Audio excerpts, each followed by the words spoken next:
you haven't played Counter-Strike in a while, it's easy to forget how unforgiving it can be. There's no regenerating health, and just one burst from an assault rifle or bullet from an AWP is enough to take you down. Valve's next entry in the franchise, Counter-Strike Global Offensive, isn't meant to be a huge step forward. This is not Counter-Strike 2, but instead a reworking of existing mechanics with a few tweaks made to map layouts, loadout options, and the visual style. Global Offensive will also be available on consoles. Xbox 360, PlayStation 3, and PC players will get a chance to play when the game's ready sometime in 2012, though PC players will also get a shot earlier in a beta test planned for this October. The basic gameplay in Global Offensive will be familiar to any series veteran. You split into two teams, terrorist and counter-terrorist. Depending on the map, the objectives will differ. On Dust and Aztec, the terrorists need to plant a bomb at one of two designated sites, while the counter-terrorists need to stop them. There aren't any respawns or revives, so once you die, you spectate the rest of the match. Before each round begins, you purchase weapons to determine your role. There's plenty to choose from. High-powered sniper rifles, submachine guns, and assault rifles are all available. If you survive a round and win, you keep the weapons. If you die, you lose them and have to repurchase. That's where money comes into play. Kills and wins reward you with cash, which can then be used for better and more varied gear.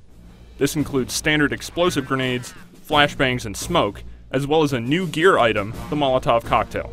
This weapon can have a significant effect on the field of play.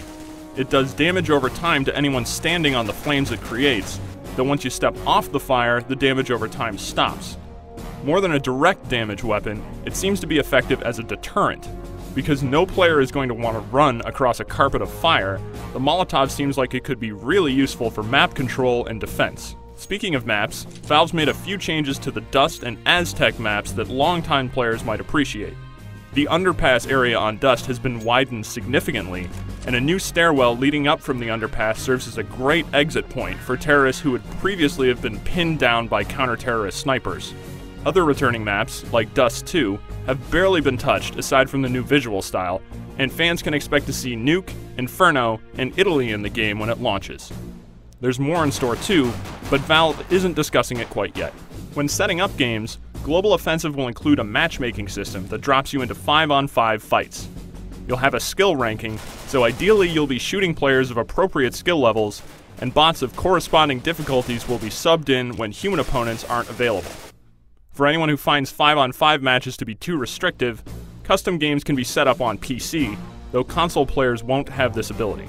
With more weapons to play around with, like the stun gun, and a few other minor changes made to the gameplay, Global Offensive manages to differentiate itself just enough from previous Counter-Strikes to stand out. Even with changes, this still feels very much like Counter-Strike. Fast, punishing, and a lot of fun. For more details on Global Offensive, head over to IGN.com.